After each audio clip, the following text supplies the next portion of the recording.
I told Nancy, I said, when you do these introductions, make them brief. And so I'm still working on you, Nancy.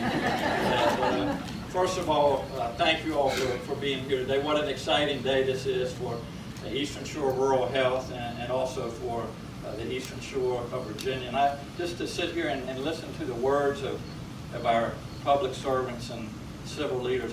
First of all, just to give credit where credit's due. Delegate George McMath, we watched your career growing up here on the Eastern Shore, and you served the Eastern Shore and the Commonwealth diligently, and then retired, and then have gone on to do so many other great things. And so it's inspiring to sit here and watch you, and your words are just so powerful. And we just thank you for being here this morning, and thank you for your leadership. So let's give Delegate George McMath a round of applause. I also see another friend to the Eastern Shore in the audience who, kind of like me, he likes to keep a low profile, but he was our former Secretary of Agriculture in the Commonwealth of Virginia, a delegate that served in Richmond, Delegate Bob Blocks, and thank you for being here this morning.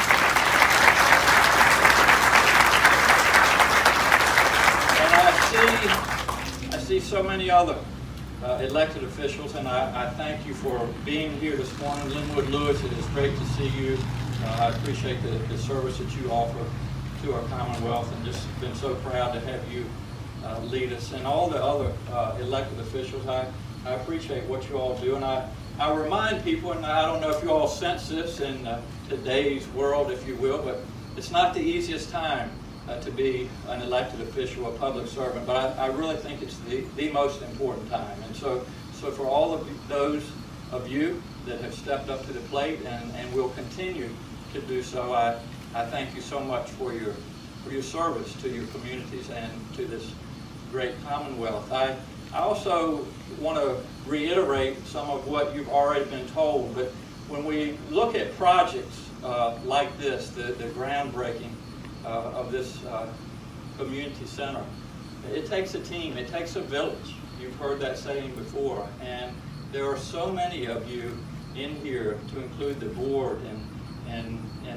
nurses and doctors and providers that have been part of this. And I will tell you that every team needs a leader. And I have just been so impressed day after day watching the leadership of Eastern Shore Rural Health. And I want to tell you, you all have a great leader in Miss Nancy Stern. So Nancy, thank you for all that you've done. I also want to take just a minute. I'll be brief. I won't trespass on too much of your time this morning. What a beautiful day God has given us. I see a lot of first responders. I see these transport units behind me. I see a lot of our law enforcement officials here today that keep our community safe. And I hope you all will join me in giving them all a round of applause. So thank you all for what you do. As you can probably tell, I love coming back to the Eastern Shore. I am very proud wherever I go. Linwood can attest to this, to let people know I'm from the Eastern Shore. And even Linwood, when we see a map of Virginia that doesn't include the Eastern Shore, we get very defensive. But I have such good memories, not only of growing up here on the Eastern Shore, being educated on the Eastern Shore, but the first rotations that I did once I was accepted to medical school were right here on the Eastern Shore. My first rotation was with Eastern Shore Rural Health with Parker Dooley, and I know you all remember Parker Dooley, and he taught me so much. So I came back for some more, and I worked with this guy down at then Shore Memorial Hospital, Dr. Pascal. Now, I could say a lot of things about Dr. Pascal, but he kind of tells you like it is.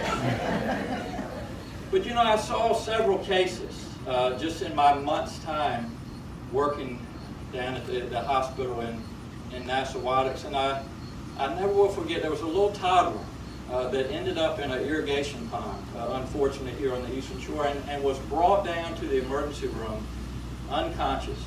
And the team there just took care of this little toddler. Dr. Pascal was called in. He put him back into a coma, just stabilized him. And that's the kind of care that you get here on the Eastern Shore. It's also the kind of care that people deserve. And just one more case. This is something that I will never forget. And again, I apologize if I'm going to talk for too long, but I know we need to get. I'm kind of allergic to shovels, so I'm just. But during a hot month, like we're sitting here today, they brought a teenager into the emergency room who, and I think the doctors here and the providers and nurses will appreciate this. He had what we call a blown pupil. His pupil was completely dilated on one side, which if you think about it in the world of neurology, take my word for it, that's not a good thing. It's not good. And so they were saying, what should we do? Now, mind you, this teenager was wide awake, talking, just like you and I are. But anyway, they were trying to figure out, what should we do? Should we get him into CAT scan, or should we ship him off to Northam? And in walked Dr. Pascal with me, and he looked at him and he said, what have you been doing today? He said, I've been out picking watermelons, throwing them on